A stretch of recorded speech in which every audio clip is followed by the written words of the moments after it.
Hello, everyone. I'm Harvey Brownstone, and today's guest is a renowned multi-award winning singer, songwriter, and multi-platinum recording artist and performer whose haunting melodies and introspective lyrics have delivered some of the most beloved songs in popular music. Songs like Hollywood Town, which was recorded by Manfred Mann, and First Time on a Ferris Wheel, the signature song for Carl Anderson, and Ain't No Way to Treat a Lady, which scored a top 10 hit and a Grammy nomination for Helen Reddy. And I can't resist mentioning her first recorded composition, That's the Way It Is With You, the 1973 hit song recorded by the Partridge Family. As a vocalist, singing her own emotionally moving ballads with her crystal clear voice, this brilliant artist has recorded 7 highly acclaimed albums, including Hollywood Town, Rosebud, American Romance, Breakdown on Memory Lane, and my favorite, her live album, From Fairfax to Pasadena. Her songs have been recorded by everyone from Nancy Wilson and Roberta Flack to Lee Greenwood, Johnny Mathis, and Smokey Robinson. Her music has been heard in movies like The Last Dragon, Delta Force 2, Phantom of the Opera, and Lambada, and in TV shows including Trophy Wife, The Secret Garden, and Matters of the Heart. She was named by Cashbox magazine as the best new female artist, not once, but twice. And now she's the subject of a brand new documentary currently in production entitled Hollywood Town, The Harriet Schock Story. I'm delighted and honored to welcome one of the greatest musical storytellers and performers of our time, Harriet Schock. Harriet, thank you so much for being here. Oh, Harvey, thank you so much for that. I really appreciate it. I'll just cut that out and use it from now until eternity. My pleasure. I find it fascinating that your original career ambition when you first came to Los Angeles was to be a screenwriter. Even though you had a strong musical background, you even wrote musicals in college. So what made you finally decide to pursue songwriting as a career? Well, it took me a long time to write a script that nothing was going to happen with. So it only took a day and a half to write a song nothing was going to happen with. So I opted for songwriting, especially since I was fortunate right away to get songs placed, to get my own album. I got signed to 20th Century Records, and then other people heard my records on the radio and they recorded them. But screenwriting was always my first love, but I go to movies now. That's how I satisfy that desire. But I really love storytelling, no matter whether it's in screenwriting or songwriting. So I guess I fulfilled that itch.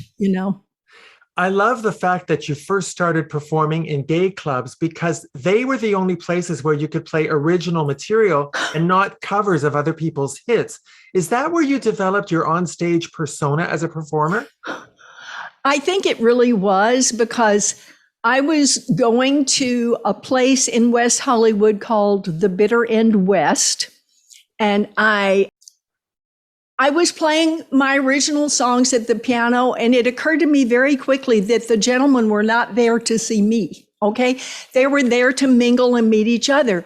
So I decided I needed to enroll them into the songs by creating a little mystery that hearing the song would solve. And so I started introducing my songs, and that really helped me get their attention. And some of the men who came to that bar became my fans, my first fans. And I actually wrote the title song of my first album, Hollywood Town, for them because I felt so connected to them, and they were strangers, but I felt that connection. I think that gay men have always resonated with your music because there's something about the lyrics that make us feel like you understand what it's like to be on the outside looking in. Do you know what I mean? I do. And on that same album was a song called Let 'Em Love, which the lyric was posted on the back of a magazine called After Dark, which was a gay magazine, because I did feel that, here I was from Texas. I was an outsider looking in, and I felt a real kinship. And some of those people are still my friends now. I'm very fortunate to have that following. Harriet, your songs have a way of tapping into universal feelings and emotions and sensibilities, and especially the vulnerability that comes with being in love. Where did you learn to open your heart and soul the way you do in your songwriting? I think I figured there's no point in writing if you're not doing something like that. What it was doing for me was making me feel, well, like they say in the bridges of Madison County, we want to be known more than we want to be loved. I wanted to be known because I felt like the more specific I was about my experience, the more universal it would become. And I do believe that. And I just revealed as much as I possibly could, and people related to it. It was doing more for me, really, than it was them, but I was lucky they picked up on it or something. Roger Crommelin of the Los Angeles Times said this about your songwriting. Harriet Schock offers a sort of applied feminism through lyrics which, without rhetoric, cut to the heart of contemporary fears and uncertainties. She deals primarily in the area of love relationships with a gratifying openness, vulnerability, and integrity. What did you think of his reference to applied feminism? I think he was probably right. You have to remember, I started in the 70s, and the feminist movement was actually very strong then. And in spite of the fact that I have songs that, like when Helen Reddy recorded Ain't No Way to Treat a Lady, because it was on the heels of I Am Woman, everyone considered it a feminist statement. And I guess it was, but for me, it was just a love song about a guy who wasn't paying attention. But I do think that on my second album, I have a song called You're a Man and I Need You. And that might have gone against what some people considered the feminist viewpoint, but I don't feel that way. I think that there is a need for human connection, and if you're straight, that need is fulfilled by a man. Now, you're a contemporary of singer-songwriters like Carole King, Joni Mitchell, Carly Simon, Carol Bayer Sager, Melissa Manchester. What was it about the 70s that produced so many incredibly gifted female songwriters like yourself? I think that it was the first time we actually had a voice. If you played an instrument and sang, Carole King, of course, was wonderful beyond. She was actually in my audience one time when I was opening for Ivy Bettini, and she was there to see Ivy, who was a comedian. And I met her. She was very gracious and called my publisher and said, this girl's going to be a star. And he dropped my option the very next week. But after I had a hit, he tried to get it back. This crazy business, who can survive it? Well, the fact is, Carole King, all of them, Carly Simon, Joni Mitchell especially, they taught us to be personal with craft, not to just say whatever you feel like at the moment, but crafted exposure of your own feelings. And no one's better at that than Joni Mitchell. So when people say, oh, you can't be very personal, I'll say, just go listen to Joni Mitchell and get back to me. Well, I said to Melissa Manchester, and I'm going to say it to you, your songs give the listener an emotional education. And I think you deserve so much credit for that.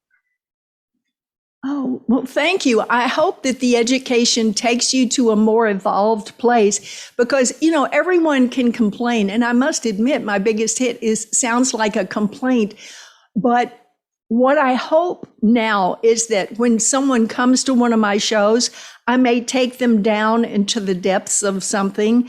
But at the end, I hope I take them way up because the emotional tone scale is very wide. And no matter how far down you are, you can always come back up and be exhilarated about life because look at it. What's not to love? When you look at your body of work, Harriet, and especially your lyrics, Is there one predominant message that Harriet Schock wants to convey to the world? Wow, you really asked the the get right to it questions. Let me see. I think if anything, and I teach this also, let there be a win somewhere in it or a realization. If you don't have a realization in the song, no one's going to learn from it or feel better from it. If it's just all been down so long, looks like up to me, if the whole song is just depressed, that's not good. It might be good to go there and help people know I've been there too, but guess what? I found somebody pulled me out of that, or I found a ladder or whatever. You know, I hate preachy songs, so I try to avoid that. But by expressing my actual emotion, someone else may have felt that. And by having a win or a realization in the song, they might realize they can get out of that too. Now, a lot of people assume that your career really started with Helen Reddy's recording of Ain't No Way to Treat a Lady, but that's not true. You recorded 2 successful albums before Helen Reddy recorded that song, and you first recorded Ain't No Way to Treat a Lady on your first album, Hollywood Town, correct? Yes, it was on that album, and I was in Dallas visiting my family, and I got a call from Jeff Wald, who, was married to and managing Helen Reddy. And he said, "It looks like you've got a hit." And I said, "What?"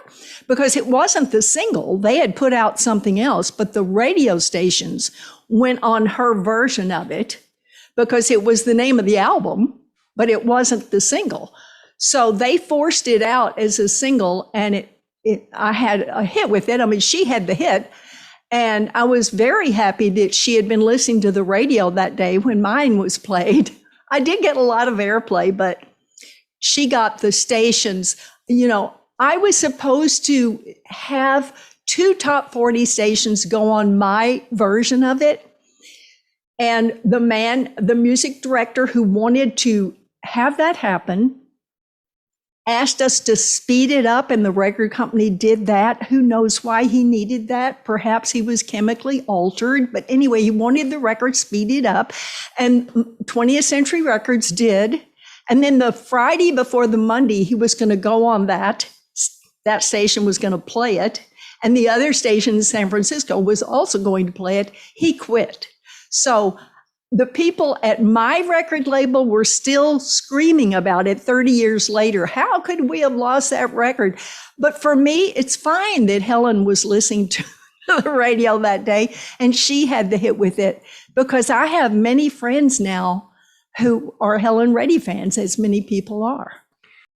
Can you take us back to the time when you first learned that Helen Reddy wanted to record Ain't No Way to Treat a Lady? I guess my publishers told me, and I knew that it was coming out, but not until she flew me to Las Vegas and introduced me from the stage did I realize she just heard it on the radio. But their job is to get you the record. So the story I got was, we got that to her, and maybe they did. But sometimes you have to hear something 3 times. I don't know, but she heard it. And she recorded it, and she was so kind to me. She flew me to Las Vegas, as I said, and from the stage, she introduced me, and I stood up, and she said, "This is the person who wrote Ain't No Way to Treat a Lady." So, well, I know that you and Helen Reddy remained good friends throughout her life. Harriet, I remember seeing you on the Midnight Special in 1976, which Helen hosted, and you sang Hollywood Town and Southern Belle. Do you have wonderful memories of that night? I definitely do, because my parents didn't live much longer than the hit she had. So for them to see me on television in Dallas was a big deal for me. And she said, "This is the lady who wrote my hit song, Ain't No Way to Treat a Lady." My mother called me, she said, "She called you a lady." I'm not sure why that was important, but you have to understand, I'm from Dallas, and that, I guess, was significant to her. Well, now you also wrote another song called Mama, which Helen Reddy recorded. And I understand you took your mother backstage to meet Helen. Is that right? Well, I wasn't there, but my sister took her backstage. My mother, you have to understand, I'm like 5'6", she's 5'1.5". And she went up, she met Helen, and she said, I just want you to know, I'm the mama that was written about. So it was a proud moment. I wasn't there, but I heard about it in great detail. Well, before we move on from talking about Helen Reddy, I want to mention that in the movie I Am Woman, which is about Helen's life, they used Helen's actual voice for Ain't No Way to Treat a Lady, which is one of only 2 songs in the film where they used her real voice. That must have made you very, very happy. It really did. At first I thought, wow, that woman's really sounding like Helen. But then I realized it's her record because she was packing to leave Jeff and her record was on. So it made sense in the movie for it to be her voice. Harriet, is there any chance at all that I could convince you to sing Ain't No Way to Treat a Lady for us?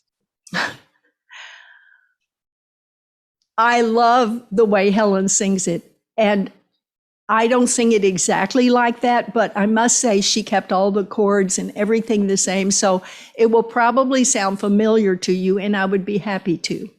Oh, and who's this lovely lady that's joining you? That is Andrea Ross Green. She sings backup with me in my band, and she's a singer-songwriter also. All right, welcome, Andrea. And everyone sit back, relax, and enjoy Harriet Schock singing Ain't No Way to Treat a Lady.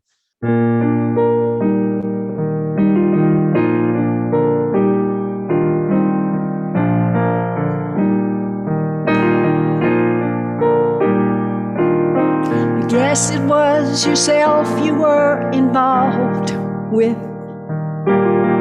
I would have sworn it was me.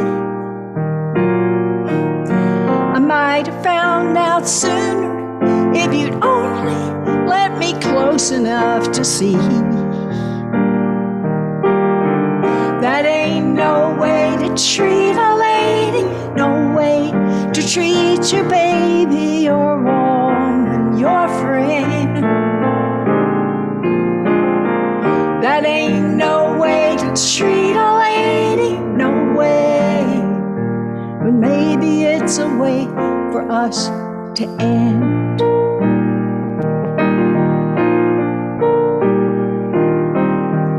I was busy being a picture with all the colors I know, while you were busy looking into white, blue mirrors and loving the show. That ain't no way to treat a lady, no way to treat your baby or woman, your friend. That ain't no way to treat a lady, no way.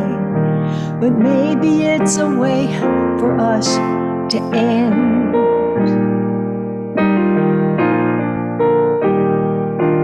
There's a funny kind of consolation keeping me sane, and I'd really like to share it, crawl on deep in my brain. See the times you never felt me loving you or needing you, so leaving you now, you still won't know how to feel the pain. I was looking out for my happiness while you were looking within. And before you knew, your own reflection always starts to tire you. It had happened again. That ain't no way to treat a lady, no way to treat your baby, your woman, your friend. That ain't no way to treat a lady, no way. But maybe it's a way for us to end.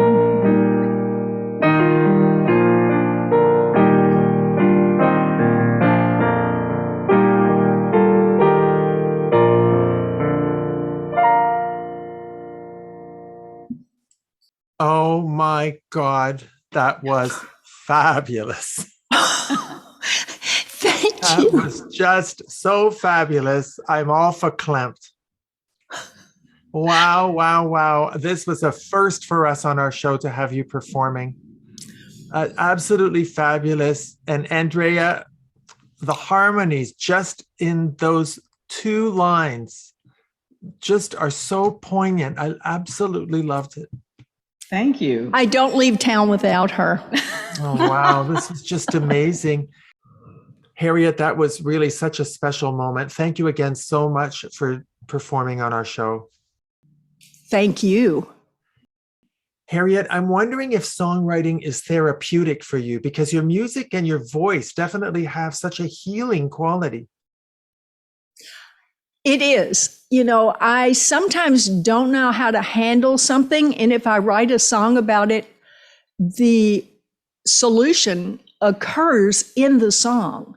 So I teach songwriting, and I'm not kidding. The things that happen when people write a song according to my steps. I had a woman who hadn't seen her children in 40 years because her husband had stolen them.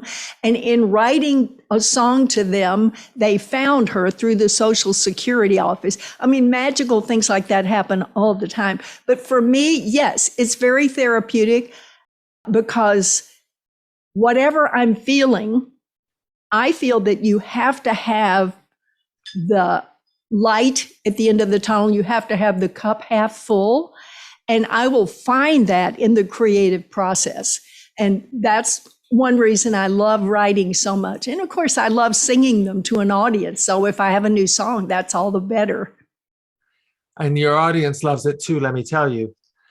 Now, you collaborated with the brilliant Israeli composer Misha Siegel on First Time on a Ferris Wheel, which is widely considered to be one of the greatest love songs ever written. Can you tell us what inspired those amazing lyrics? Well, we were working on a film that Motown, we were signed to Motown's publishing company, and they were filming The Last Dragon. Technically, it's called Berry Gordy's The Last Dragon. And someone at the company told us that we needed to write a love song. So I got with Misha, and he always writes the melody first when we write together. And I saw him writing this melody across the room, and it was like, yes, every note, yes, that chord, yes. It was like, whoa. So I got it, and I went off and I wrote the lyric, and we went to Mr. Gordy's house, Berry Gordy, and we said, we want to play you this love song we've written for the movie. And he said, there's no love song in this movie. And we said, oh, really? And then he decided to play it. And he called the head of TriStar at 2 a.m. and said, get over here. We're rewriting the end of the movie for this song. And so they did. And after the movie, Smokey Robinson sang it in the movie, and he's a brilliant singer-songwriter. But Carl Anderson sang it originally, Carl Anderson, who was Judas in the movie Jesus Christ Superstar. And he sang that song so beautifully. It was his trademark song. So then about 35 other people have sung it. They haven't all recorded it, but a lot of people have. But for instance, I was at a Carl Anderson show, and Sidney Poitier was there, and he hugged me and said, Carl sang this at my daughter's wedding. And I thought, oh, Sidney Poitier is hugging me.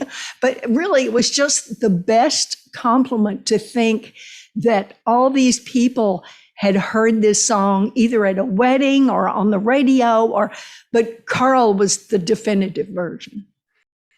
Well, it was a very well-deserved compliment for sure.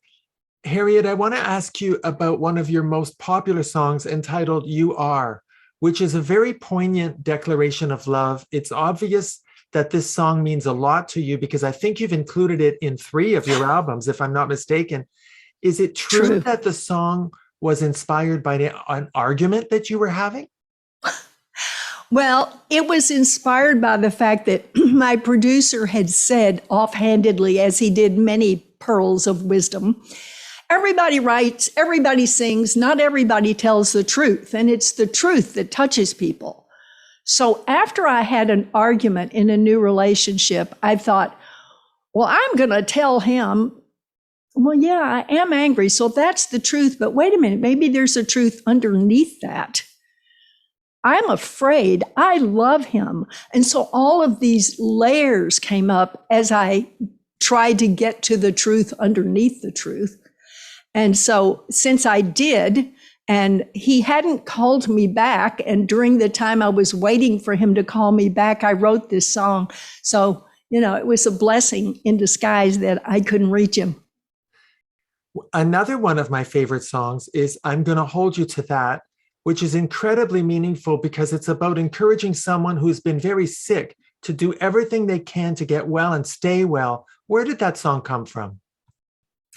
Well, a long time ago, I was on a plane with someone who was a Greek professor, and he said he had studied this philosophy he got from a monk. And the philosophy was there are 4 levels to love. There's I love me for me.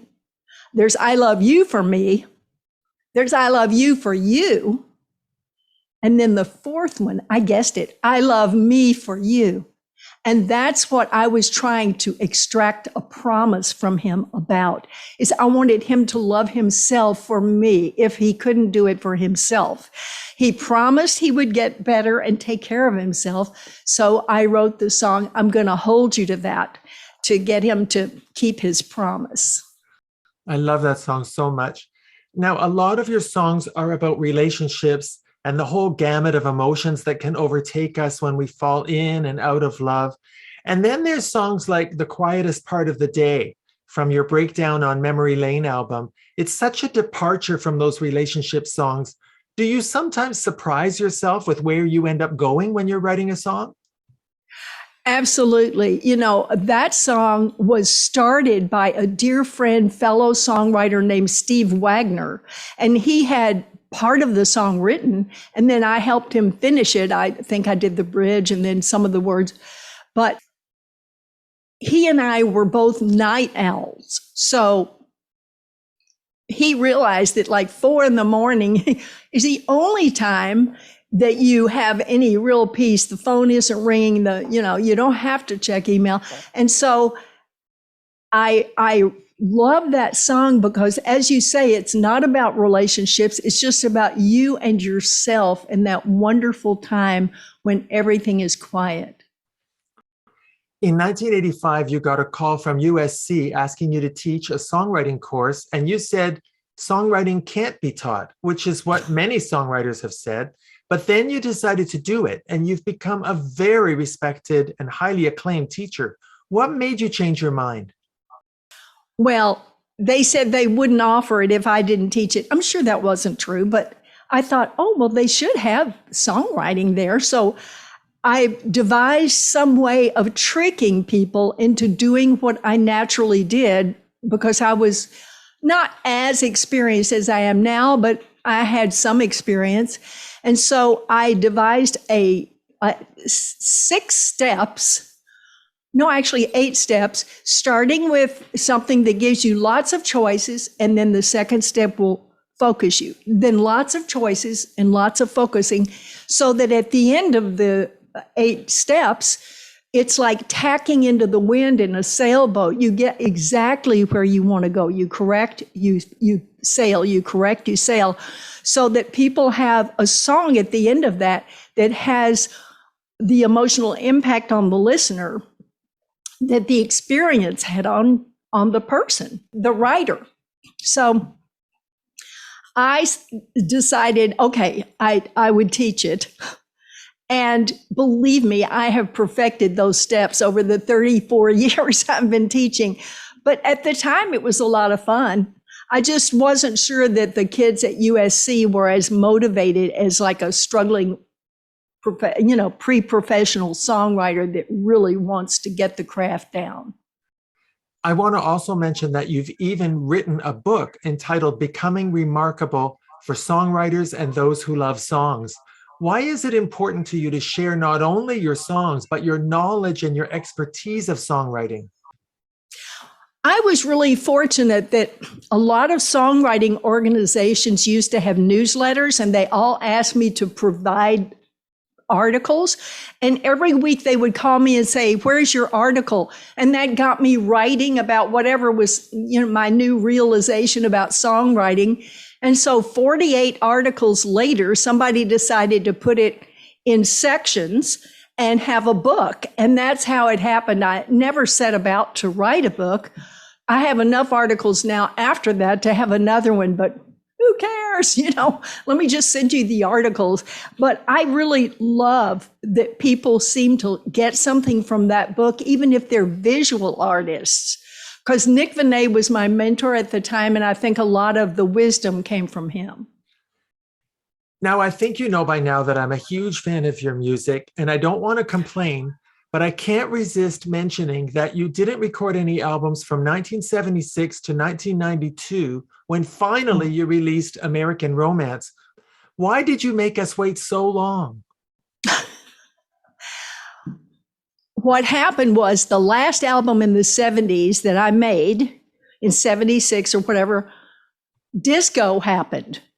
And then I started working with Misha Siegel and other film composers on film and TV, and some of my songs got placed also.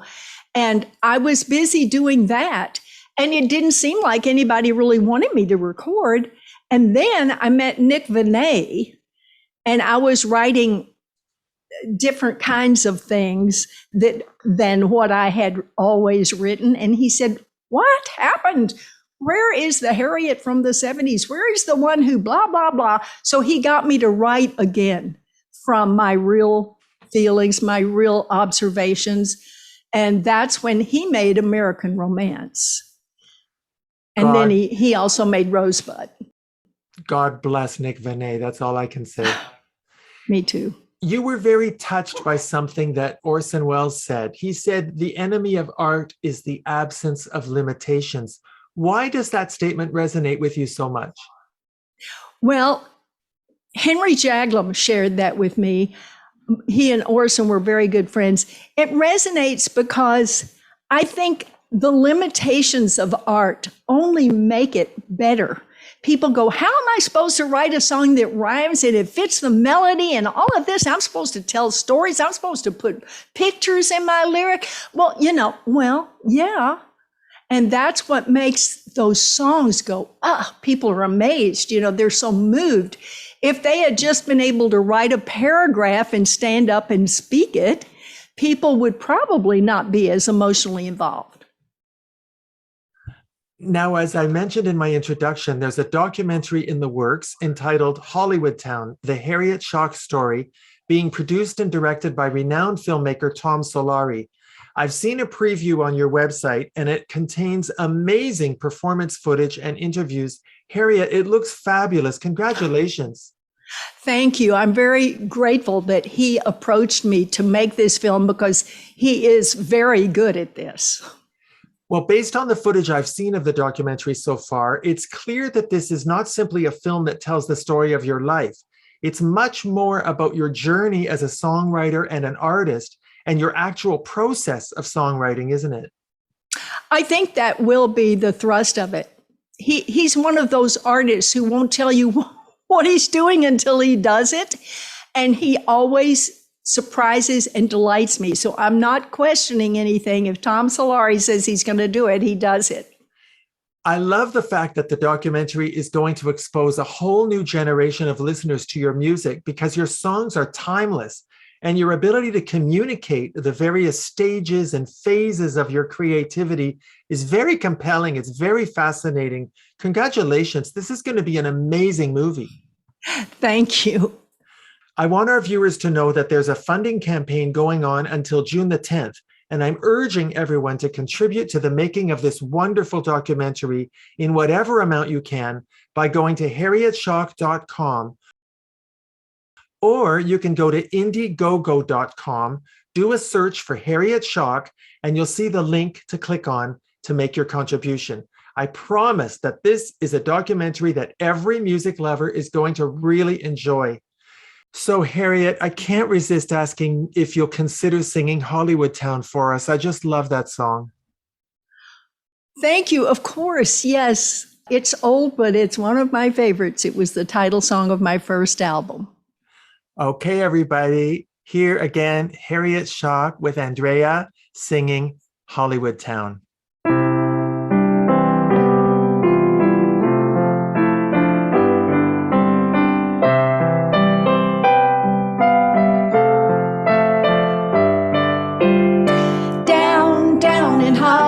Town, the lost and found come to find their way, walking outside the feelings they hide, putting their pride through well-known paces.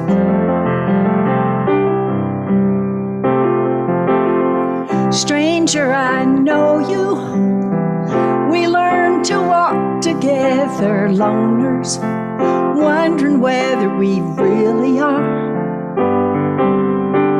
I'd like to show you images of sister, brother, standing off from one another, but not very far.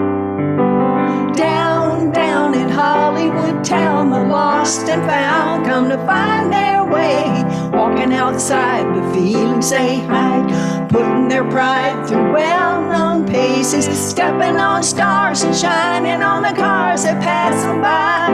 Their heads are high and their hearts are low, down dragging as they go, reaching out to know those other faces.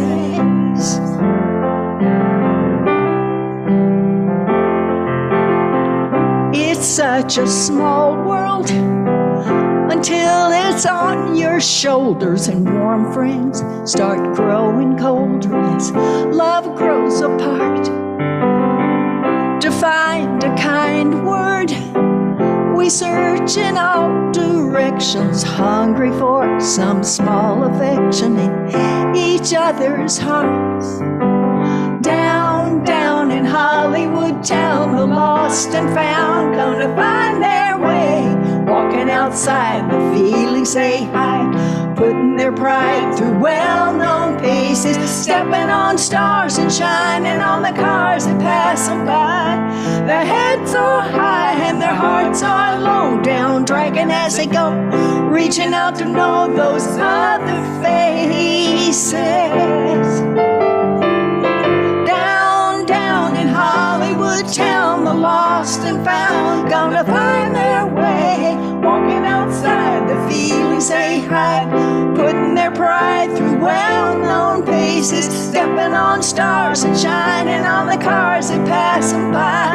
Their heads are high and their hearts are low, down dragging as they go, reaching out to know those other faces.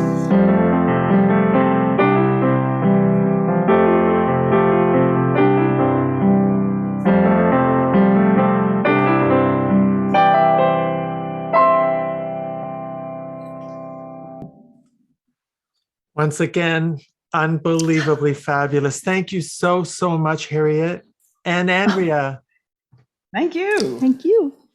Now, again, I want to urge our viewers to make a contribution to the making of the documentary entitled Hollywood Town, The Harriet Schock Story, by going to harrietschock.com or indiegogo.com.